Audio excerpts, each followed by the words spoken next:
So immediately on May 6th, the corporate media did what it always does when the police murder someone. In Anaheim, you see journalism, all the sort of journalist lessons thrown out the window when they trot out someone's nickname, Stomper, as though like Karl Rove was ever referred to in the media as Turd Blossom, which is his nickname, or George Bush Gin and Tonic, which was his nickname. They don't accidentally do that. I mean, that's true, you can't make that stuff up. But on May 6th, the corporate TV reported that a police officer had been shot in the stomach and that the assailant had been killed in a shootout. The Blueford family heard this news and was worried because their son was out on the street, having just gotten off the phone with the father from him watching a boxing match with some friends. They were waiting to meet up with some other friends, and they were on the way home. As the news progressed and their son didn't return, they became worried and thought maybe Alan was with this guy who shot at a cop and shot this cop in the stomach, and they went down to the Oakland Police Department to find out if maybe he had been detained or arrested as some part of an incident or something like that. And they sat there all night without the Oakland Police Department saying anything to them. The story kept changing. Every news cycle, the story changed from the police officer was shot in the stomach by the assailant to the police officer was shot in the leg. And then it was that there was a shootout, and it didn't mention that the cop who had shot the cop, and it was dropping that the cop had been shot. Then it was saying the police officer fired 4 times, once shooting himself in the leg, and later the story was that he had shot himself in the foot. In their last attempt was to say that Alan Blueford had a gun, and that he had fired his gun into the air and at a crowd of people, and that when he was approached by a police officer, he aimed the gun at the police officer, and then the police officer opened fire. The Blueford family, waiting at that police station, found out that their son had been killed when his 2 friends who had been arrested by the police finally were released from hours of questioning without an attorney. They were never informed by the Oakland Police Department of what had happened. They never had their questions answered until there were protests. They immediately began to organize to find out what had happened and to demand answers. In the course of this, they found out the real story, interviewing witnesses who had been interviewed for the first time by them, not by the police, that a police cruiser had come up with its lights off, and that 2 cops had suddenly jumped out and with their guns drawn, and that Alan ran. Alan ran several blocks till he got to where there was a crowded party and a well-lit area where there was a street light, and he stopped. And witnesses said that as he stopped, the police officer ran up and started shooting. The police officer shot himself once in the foot. It's not clear if that was the first shot or the last shot. And Alan was shot 3 times. The coroner's report, once it was released, again after protests, found that 2 of those 3 bullets entered his back from a downward angle, meaning that he was most likely on the ground. Immediately, the Blueford family knew that that the media was lying, that the police were lying to the media, and that the police were not going to investigate, and that justice was not going to come out of this situation in which their son had been stolen from them. He was 18 years old. He was preparing to graduate from high school and go to prom. On May 12th, 6 days later, there was a demonstration that started at the exact spot where Alan had been killed. 200 people gathered, and there was a militant demonstration that marched to the Eastmont police station. When it got there, people chanted and yelled and banged on the windows. The police had closed the police station, and they informed the family that if they didn't get people to stop banging on the windows, that they would violently disperse the demonstration. On May 15th, there was a demonstration at City Hall where at the city council meeting, the family made a presentation and really pled to the city council to do something. This family had really become an organized unit by this point, functioning in a way that unfortunately other families had not been able to when they had had this extreme tragedy beset on them. There were city council members who were visibly shaken by what was happening, and there were people in the crowd that were both cheering on the family and moved to tears by their stories. There was a mayor's town hall in response to this 7 days after the city hall, in which people ended up shouting down the police chief, and the event was ended early with the mayor and the police chief leaving early. This was about 100 people. In June, the police chief and the mayor and other city officials had these meetings with the family, promising them many things and telling them many things. And they might have gotten further if the police chief didn't continue to leak false information to the media that kept coming out that was attempting to discredit Alan Blueford. The Justice for Alan Blueford Coalition was formed in the beginning of July, and on July 19th had a press conference at the coroner's office. At the coroner's office, what came out, what was presented, was that the police had said that it would be 6 months to 1 year for a police report to come out, and that it had come out through the diligent work of attorneys that the police department had contacted the coroner's office and inappropriately asked them to withhold their coroner's report until the police report was going to come out. They acted as though police reports sometimes take 6 months or a year, but anyone who's ever been arrested or arraigned or known anyone who's been arrested or arraigned knows that police reports can come out in hours. And if there's further information to be added to the police report, they just add addendums, that there is an interest in getting it out as fast as possible, and they know that in order to resolve the situation in the courts. Half an hour before the press conference, the coroner's report, which supposedly somehow could not be released, was released. And in the studying of this coroner's report after the press conference, it was found not only was the 3 shots, 2 of the shots from an angle that indicated that Alan Blueford was on the ground, but that he had not fired a gun, that he did not have any alcohol or drugs in his system, and that the coroner's report had all these bizarre additions where the police told them things that happened. For instance, it says on the coroner's report, just as a non sequitur, that the police officer was shot by the person who was killed.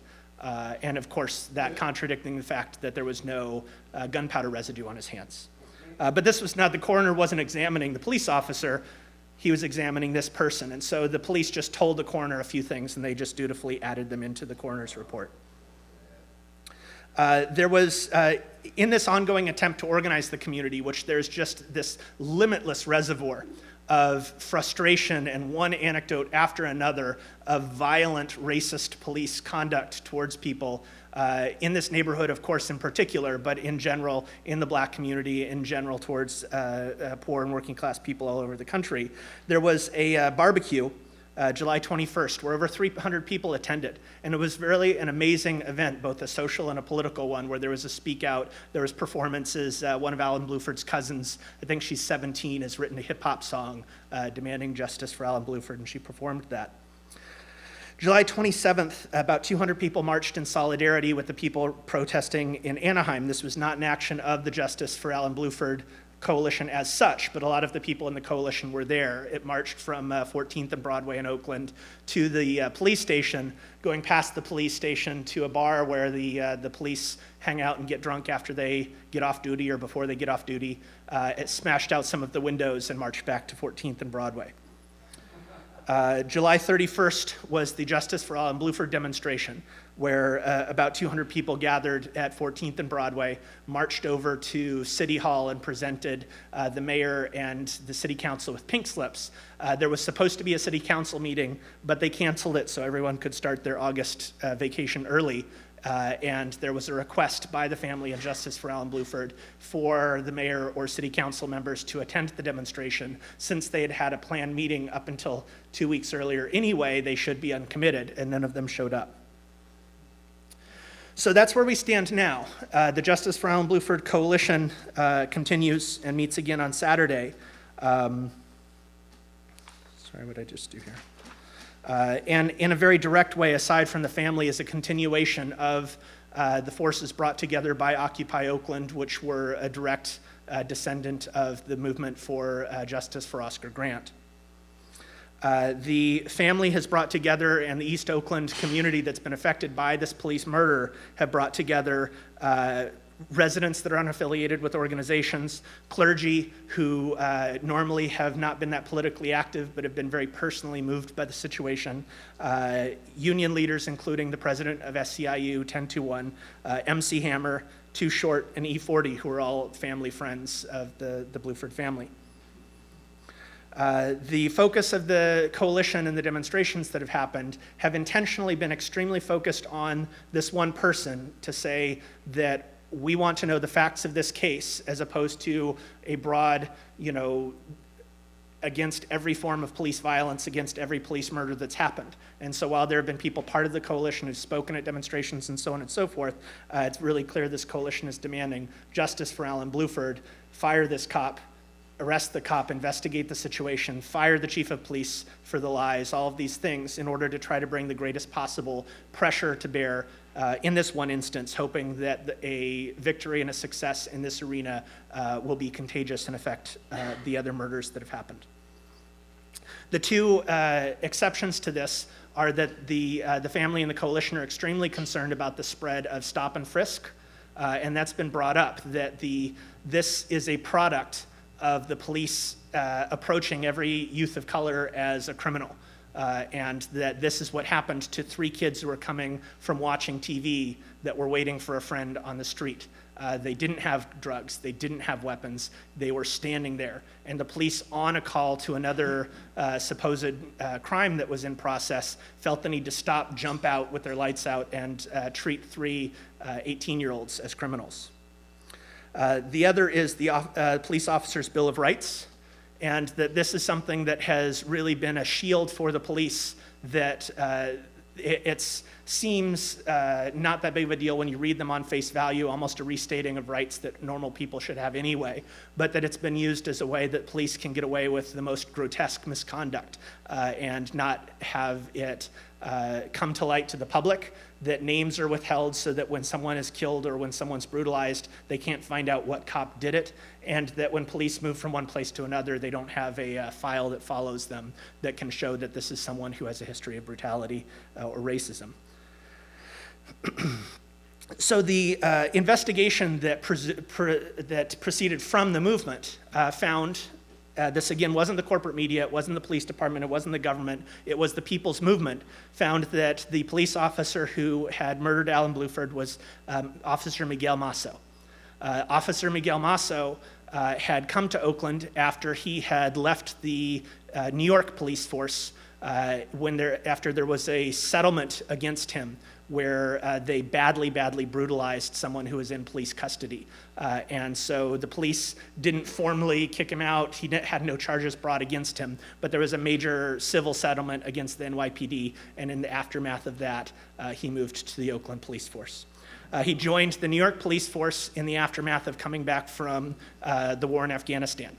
And that more and more police officers in the United States, not that it wasn't a problem before, but are being trained in Iraq and Afghanistan and coming to black communities in the United States and treating them like an occupied people and acting like an occupied army.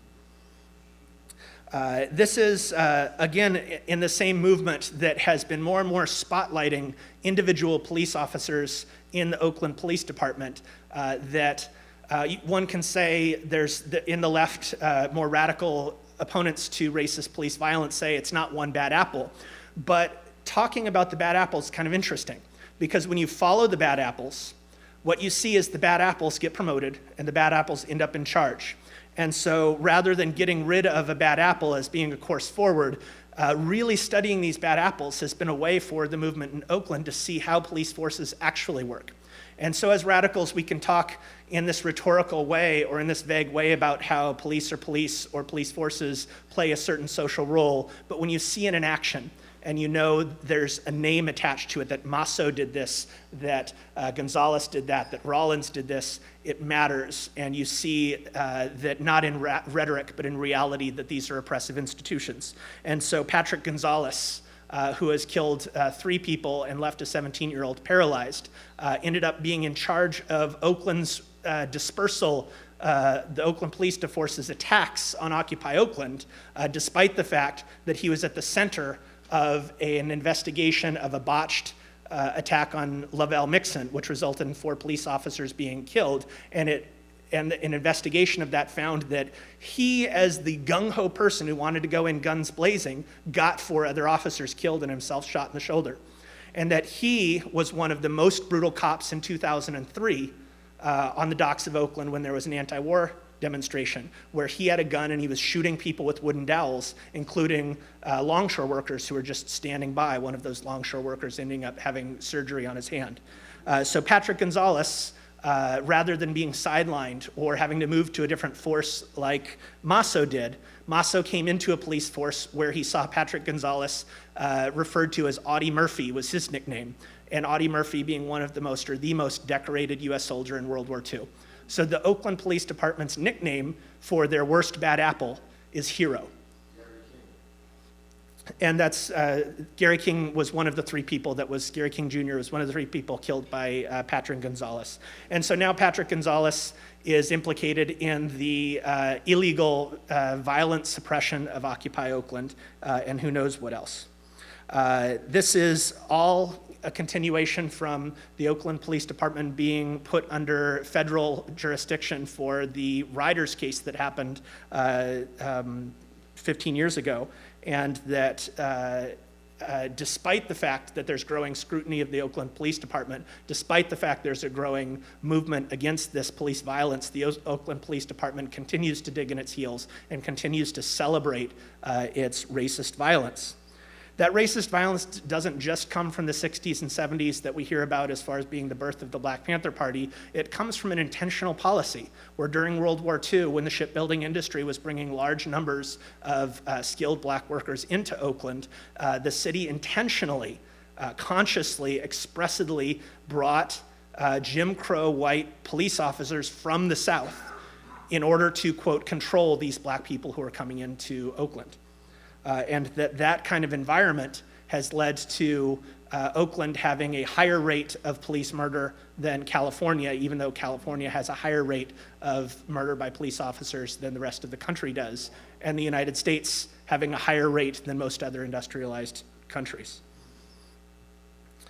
And this is in the Bay Area, whereas people have spoken. Daryl Gaines on June 5th, 15-year-old killed in South San Francisco by the police. Again, the witness's story not matching the police's story, and there being a near rebellion at the moment when the shooting happened, and attempts to organize demonstrations since then.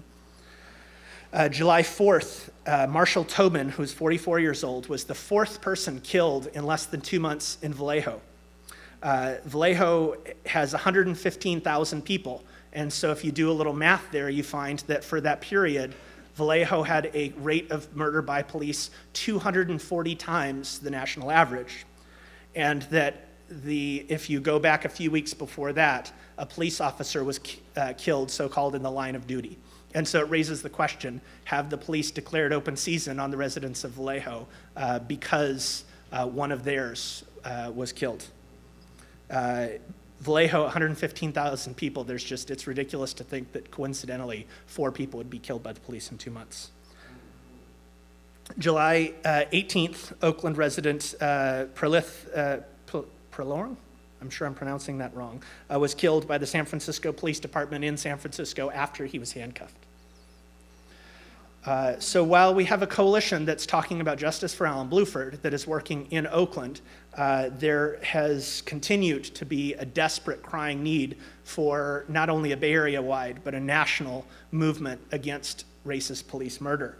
Of course, this is connected to the criminal justice system and all police mistreatment in the prison industrial complex, but there's something about someone's child, your neighbor, your friend being murdered by the police, the finality of an 18-year-old not getting to, and then of course when they talk about a criminal record or whatever, that when someone's 40 years old, you get to say you had a colorful past. When you're a young Black man in Oakland, that could be your death sentence. And that it's really tragic that part of the promise of the Justice for Alan Blueford movement is that he had no drugs or alcohol in his system. That had the media been able to say he had drugs or alcohol in his system, that an 18-year-old kid, for having alcohol or drugs in his system, that someone might shrug and say, well, maybe he did deserve to die. Maybe the cops were right to have killed him. And so there's something about that that does make things different than the movement for abolishing prisons, than the union movement, than the anti-war movement, where you're dealing with a police force. And this is a police force that became the central issue for the Occupy movement, where it was a big question in New York and in San Francisco, how to deal with the police, when the police were obviously very clear on how they wanted to deal with the Occupy movement. And so there was the bringing out of what many social justice activists had heard for a long time of our brothers in blue, that these are workers in uniform, that they're facing budget cuts as well, that if only we find a way to reach them, that they might even be on our side or at least be neutral. Now, of course, we found with hindsight that was not the case, but Occupy Oakland was different and had a very different attitude from the very first day when they started. And it was a traditional Marxist analysis of what the police are, which is that they are a special body of armed men. They are not like the military that's sent over to Iraq and Afghanistan, which are workers that at one point used to be drafted but now have an economic draft, that in revolutionary crisis split and join revolutions and paralyze empires, but that in every revolutionary situation, you see the police are the very last to defend the system. They're the very first to met out violence against the most oppressed, against the most vulnerable people, in order to not only defend the system, because half the time most of the time, the system is not really even under attack. It is to terrorize people before there is even any resistance. And in communities where there is no seeming class struggle happening, for the police to roll around and act as a terrorist army occupying a community so that people are afraid to speak out, that people are afraid to be seen together, that people are afraid to even entertain the notion that life could be different than what it is. And all of this on the premise that they're in a war on crime and drugs, which anyone could see that there are solutions to the drug problem, and none of them involve killing kids with weed. And again, just to kind of make clear about this Marxist analysis, because it's something that is very important, that this was something that in the emergence of Marxism, when Marx and Engels were part of the revolutionary movements emerging in England, there was a lot of confusion on this, and there's confusion about it today. And so it's important for us to see that this was something people were grappling with then, and that Lenin, in grappling with more moderate forces in the communist movement in 1917, wrote in State and Revolution, quoting Engels extensively. He said, this is Engels' quote, him quoting Engels, "Having public power and the right to levy taxes, the government officials now stand as organs of society above society. The free, voluntary respect that was accorded to the organs of the pre-class clan does not satisfy them, even if they could gain it. Special laws are enacted proclaiming the sanctity and immunity of the officials. The shabbiest police servant has more, quote, authority than the representative of the clan. But even the head of the military power of an advanced capitalist state may well envy the elder of the clan for the unrestrained respect that society gives that person." And so that's something that we see, that the Oakland police force, like so many other police forces, can literally get away with murder and can get caught planting evidence, laundering drug money, just all the stuff you see in crime dramas ends up being undersold. When the show The Shield got made, the writer of The Shield did ride-alongs with the police in ramparts in Oakland, and when asked about that, the comparison of The Shield to the actual police he saw, he said, well, it's a TV show, so I had to make the police a little more sympathetic. And so that's where we stand now with several years ago when Oscar Grant was killed, there was not a coalition like Justice for Alan Blueford that existed. And attempts to form one really had so many difficulties that it was not able to perform the role that it could have played as a coalition. And that is to bring any force that could possibly be brought out to mobilize people in the streets, because we know that it was the struggle that got Messerly in jail. We know it was a struggle that got him charged in the first place. It was a struggle that brought out the truth. And that the struggle so far has brought out the truth that we have now. But that 200 people out in the streets is not enough. And that 300 people out in the streets is not enough. And that it is a challenge. Are we going to be able to bring thousands, tens of thousands, or even hundreds of thousands of people into the streets in Oakland, in San Francisco, anywhere, to demand an end to these police murders, to demand accountability in one police murder, in one instance of one police murder? And so that's why we see that there are these moments when Oscar Grant was murdered, and there was that video of that even though organization didn't exist, in 2 days' notice or 3 days' notice, there was a demonstration of 1,500 people that was extremely militant and that turned into a rebellion and that caused the system to stand up and take notice. And that moment is going to come again, and that the police and the economic system, the contradictions of capitalism in Oakland, maybe more than San Francisco, but everywhere in the United States, create those moments over and over and over again. And so we need both a coalition and an organization like a party to be able to, in those moments, capture that energy. And that energy did dissipate in the Oscar Grant struggle, and that no one was able to recreate that moment, but also that moment in certain ways suffered from not having organization. And so with the success of the Oscar Grant movement that we have to admit, we see that, there have been 12 police officers in 15 years anywhere in the United States that have even had charges brought to them. Officer Messerly got the longest sentence of any police officer anywhere in the United States in these 15 years because of that struggle. And so it became a big issue of what we're asking for. And a big part of the movement abstained, saying that we can't ask for jail for Officer Messerly. And it really raised in a very dramatic way, what are we asking for and what can we achieve? And we have to say, and this is something that resonates in every family and every community where this happens, the first thing is, this cop should be fired. Why is this cop being put on paid vacation for killing my child or my neighbor? This cop has to be investigated. Why are the police able to investigate when their cop on police duty killed this child? This cop has to be put on trial, and if found guilty, has to go to jail, just like every other human being does in the United States when they get caught doing something wrong. And that's fundamentally a struggle for equality, and the lack of equality, that invincibility that the police have, is part of that, of them being able to function as an occupation army in communities. That review bodies have been formed, and that part of the demands inevitably end up being that there be review bodies. But one of those review bodies exists in Oakland. And it's a dead letter. It's a joke. It's a bad joke. And that the Officers' Bill of Rights and a number of other court cases have made it nearly impossible for the review board to even pretend that they're doing their job. Where you get into these hearings and they can't even say the officer's name.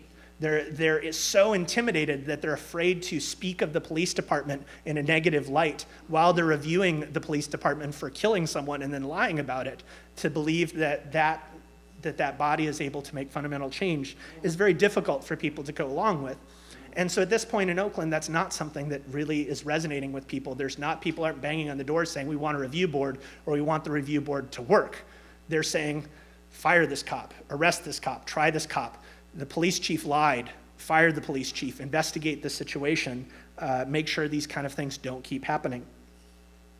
One thing that did come out of the 60s and 70s and the rebellions that happened in them was massive economic concessions. And that is something that when they constantly talk about crime and drugs, it was mentioned at one of the demonstrations. I don't know what the citation was and how truly factual it is, but it's had the ring of truth that half of black and brown people in Oakland are unemployed. That in that kind of an environment, when you can sell drugs, why won't you? And that if you don't, there's going to be the kind of desperation and economic and social and neighborhood decay that is not conducive to a decent life. And that every year $128 million is being pumped into the Oakland police force and sent out of the community because 92% of the police live outside of Oakland, that there is a huge pool of money that could instead be going towards programs, towards development, towards jobs, towards schools, at the same time that the same people who are protesting these murders are protesting the shutdown of schools. And that's not mysterious to the people who are protesting it. It's not mysterious to the residents of Oakland. The question is, can we succeed? What are we trying to accomplish and how do we get there? And that brings us back to the idea that we do not have enough unity and enough strength, that there's part of the movement that wants to have the most dramatic demonstration possible. The breaking of windows at the police bar. One person said, well, it made sense at the time. At the same time, it was a big discussion in the coalition for a demonstration 3 or 4 days later. Is it going to reduce or increase the number of people who come to this demonstration breaking the windows at a bar that cops get drunk at during a demonstration. People hear about this in the news. And it was consensus that this makes fewer people come. And so it is a real crisis of there are rebellions, and we are with those rebellions, and we're part of those rebellions and sympathize and justify them. But when we are building a movement, how can we get people out on the streets? How are we going to get those tens of thousands or even hundreds of thousands of people out on the streets? What kind of coalition are we building? And then do we have to just settle if we're trying to build a coalition that's trying to have a peaceful, legal, permitted march of tens or hundreds of thousands of people? Is that it? Is that all there is? And of course, we immediately say no, and that's why there needs to be a party, that a coalition is a group of groups, and that one of those groups needs to be an organization that says the end of police violence, the end of police racism, comes with the end of capitalism.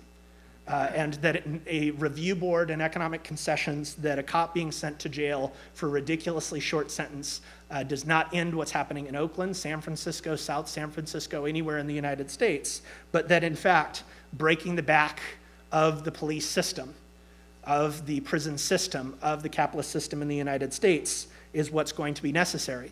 And that saying that and acting on that and organizing, building that organization can't be an excuse not to build those coalitions, can't be used as a way to poison relations between groups that could otherwise be brought out onto the streets. And for Alan Blueford, get their church congregation, get their union membership, get money, get residents, get thousands and thousands of people to say this child deserved a future and that cop needs to go to jail.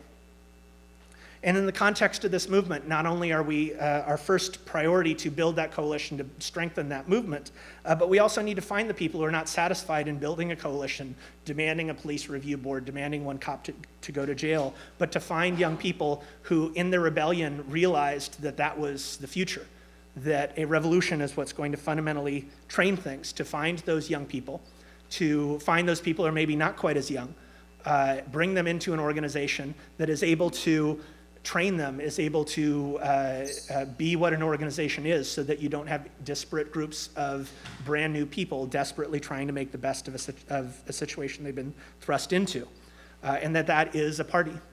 And that party comes with it not just practical benefits, but also that tradition of Engels and Marx and Lenin and Fidel Castro, Ho Chi Minh, of having an internationalist perspective, having an anti-racist perspective, having a perspective of struggle and revolution, that in the United States, racism is not a secondary issue. That racism in the United States, especially towards the black community, is central to the class struggle, was central to the class struggle in the time of Marx, and that Marx wrote about it as central to the class struggle back then.